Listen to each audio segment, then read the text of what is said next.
Kalau dibilang saya udah profesional ya di tunanetra. Maksudnya gimana tuh? Udah 20 tahun lebih gitu. Tapi kalau duit kelihatan. Oh, kalau duit masih kelihatan ya? Masih. Nanti berarti Saya rekrut 1 orang awalnya, habis itu 2, 3, 4. Sekarang alhamdulillah sudah ada include saya dan istri sebagai admin itu ada sekitar 8 orang yang bekerja di Dekor Shop. Iya.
Bismillahirrahmanirrahim. Assalamualaikum warahmatullahi wabarakatuh. Semangat pagi teman-teman semua. Berjumpa lagi bersama saya Raga di channel Samara Life Official. Nah, kali ini alhamdulillah kita berkesempatan untuk bisa silaturahim dan banyak belajar nih dari Brother Rico ya. Nanti kita akan banyak kulik ya perjalanan dan kisah hidupnya Bro Rico ini. Bagaimana Bro Rico ini dengan segala keterbatasannya ya bisa berjuang dan menemukan ide kreatif sampai bisa mempunyai toko online yang sukses di marketplace. Amin. Amin. Coba kita sapa dulu. Assalamualaikum warahmatullahi wabarakatuh. Waalaikumsalam. Terima kasih banyak nih Mas Rico dan kawan-kawan bisa nerima tim Samara Life nih buat bisa banyak belajar. Oke, sebelumnya bisa diperkenalkan Mas Rico tentang apa sih toko online-nya Mas Rico itu, Dekor itu apa sih Mas? Yeah. Silakan Mas. Oke teman-teman semuanya, nama panjang saya Muhammad Ikhwan Tariko, tapi teman-teman biasa panggil saya Rico. Nah saat ini seperti yang teman-teman bisa lihat di belakang adalah workshop produksi kami di Dekor Shop. Dekor itu adalah produksi home decor, jadi kita produksi hiasan dinding berupa poster kayu dan dijual secara online. Nah untuk berdirinya sendiri kita udah kurang lebih 1 tahun ya dari setelah lebaran tahun 2019 sampai saat ini alhamdulillah masih terus berjalan dan masih terus ditingkatkan untuk produktivitasnya sih. Wah luar biasa, jadi di sini baru 1 tahun Mas ya? Kurang lebih 1 tahun, lebih sedikit lah, habis lebaran 2019 kita mulai. Oke, jadi ini mulainya sebelum kita ada pandemi COVID ini ya? Betul.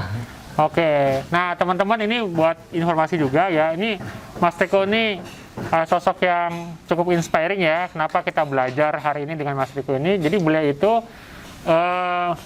menyandang disabilitas gitu Mas ya. Yes.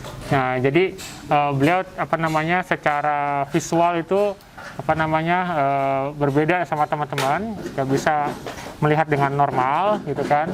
Tapi beliau di tengah kondisi itu semua itu tidak menjadi halangan. Ternyata kita itu bisa punya usaha yang sukses seperti itu. Nah ini Mas Rico, awal mula ide kreatif dekor itu kan hiasan dinding Mas ya. Iya. Itu kan ibaratnya itu sangat visual gitu kan. Saya lihat tadi di belakang ya di workshopnya itu ada doa-doa, ayat Al-Quran, motivasi, quotes, bahkan gambar-gambar yang alam gitu, natural gitu kan. Itu gimana ceritanya Mas? Kok maksudnya Ada ide itu. iya ide itu di tengah keterbatasan kok mau menampilkan produk yang sangat visual minded gitu Mas? Oke, basically saya itu seorang digital marketing ya sejak akhir tahun 2014. Oke. Mungkin saya cerita dulu awalnya kenapa saya menggeluti dunia digital marketing. Ya silakan Mas. Dulu saya sekitar tahun 2011 saya bekerja di salah satu bank swasta, salah satu bank internasional di Jakarta. Kenapa saya memilih bekerja dan meninggalkan stop kuliah saat itu? Karena pertama saya penyandang disabilitas yang teman-teman tahu, jangankan yang disabilitas yang normal aja, yang awas itu sulit mendapatkan pekerjaan ya. Oke. Di mana-mana. Nah, memerlukan pertama pasti title, memerlukan ijazah, kemudian memerlukan skill, dan memerlukan ada juga yang memerlukan uang gitu kan untuk masuk untuk bekerja atau membuka usaha. Maka dari itu saya akhirnya daripada gue nggak dapat kerjaan, ya udah deh gue terima aja mumpung ada yang mau nerima. Akhirnya saya stop di tengah-tengah kuliah dan melanjutkan setelah saya bekerja gitu kan. Itu jadi ketika di tengah-tengah kuliah itu ada tawaran pekerjaan. Betul. Oke. Iya, dan bekerja di bank itu cukup lumayan pikiran saya saat itu. Dan ketika itu saya bekerja secara profesional selama 4 tahun. Dan mungkin for your info bahwa penyandang disabilitas itu sudah ada undang-undang yang menjamin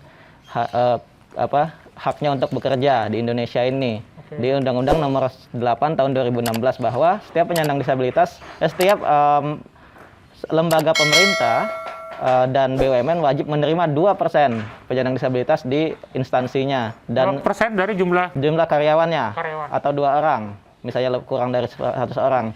Kemudian 1% untuk instansi swasta. Tapi realisasinya ya kita tahu sendiri karena tahu lah ya. Ya nggak ada insentif juga mungkin. Misalnya insentif pajak atau apa reward untuk perusahaan yang menerima penyandang disabilitas, atau misalnya skillnya masih kurang, pendidikan masih kurang, banyaklah hal itu yang nggak bisa kita salahkan ya. Karena terus terang kalau perusahaan apalagi swasta pasti mengejar profit ya. Nah, saya akhirnya bekerja 4 tahun dan sambil bekerja itu tahu sendiri teman-teman kalau bekerja di Jakarta berangkat jam 5 subuh, pulang jam 10 malam. Setelah itu saya ngulik internet marketing. Karena dari dulu emang saya hobi teknologi. Sejak SMA itu saya sudah menggeluti web programming, PHP, HTML. PHP itu bukan PHP yang sekarang. Pemberian pasti itu beda lagi. HTML juga bukan how to make love ya. Bahasa-bahasa pemrograman komputer gitu ya. Ya, itu hypertext markup language. Dan ketika 2014 saya mulai benar-benar serius.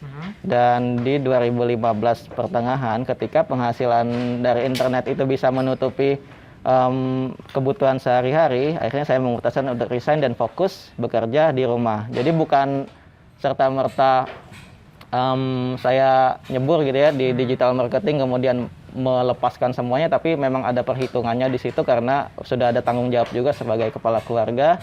Saya punya anak, ada istri, dan ketika itu sudah benar-benar matang, saya akhirnya memutuskan untuk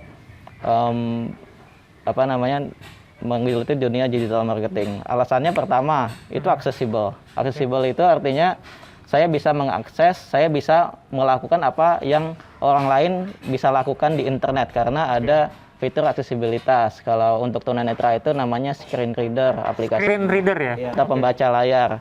Kalau di MacBook itu ada voice over aplikasinya, kalau di Windows itu ada narator, atau juga ada yang third party application-nya itu ada NVDA, non-visual desktop access. Desktop access. Ya, nah itu jadi semua teks yang ada di layar itu bisa dibacakan. Termasuk kalau kita ngirim WhatsApp itu kan kadang ada emoticon Ya, gimana tuh Mas? bahkan sekarang gambar pun ada deskripsinya, misalnya kayak di Instagram sama di Facebook, image may contain 2 people smiling standing outdoor gitu. Jadi ada prediction-nya. Ya, jadi dengan artificial intelligence itu sangat membantu teman-teman yang memiliki visual disability gitu. Nah, pertama itu akhirnya saya bisa bekerja kerjanya macam-macam internet marketing dulu, dari mulai affiliate, kemudian main AdSense, ada juga macam-macam lah, jualan server. Bahkan juga saya beberapa kali dapat project untuk programming gitu ya.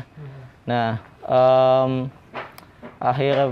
pas awal 2019, kenapa saya akhirnya memutuskan untuk membuka usaha dekor shop ini. Itu juga banyak yang bingung gitu, ini orang nggak ngelihat kok buka visual yang gitu jual, kan? iya desain gitu ya. Visual desain Ya, gitu. nah makanya di sini pertama mungkin saya sudah punya udah punya pasarnya gitu ya. Maksudnya karena biasa di dunia digital marketing kita bisa menentukan target market. Misalnya produk ini cocoknya dijual di mana, untuk orang-orang profilingnya sudah jelas, misalnya usia berapa, gendernya apa, penghasilan berapa, status pernikahannya gimana, itu kan pasti pada ngerti kalau misalnya sudah sering main di digital marketing. Yang kedua adalah di sini adalah kolaborasi. Yang membedakan menurut saya ya, pebisnis dan pedagang. Kalau pedagang misalnya, saya pedagang ya tugasnya udah menjual aja, ada barang dijual, ada orang butuh apa kita jual. Tapi karena saya pengen, mungkin sekarang nggak tahu sudah jadi pebisnis atau belum ya. Kayaknya sih sudah Mas, karena udah punya tim kayak gini kan, terus juga ordernya udah Mas mulai ngeliat nih. Nah ini juga nih contoh-contohnya nih ya. Make up set, wah apa nih, Girl Boss. Nah ini contoh-contoh produknya yang sekarang tuh ya. Tuh. Karena mindsetnya sebagai pebisnis, jadi nggak bisa semua itu dilakukan satu orang, ya. Jadi saya punya ide, saya punya pasarnya.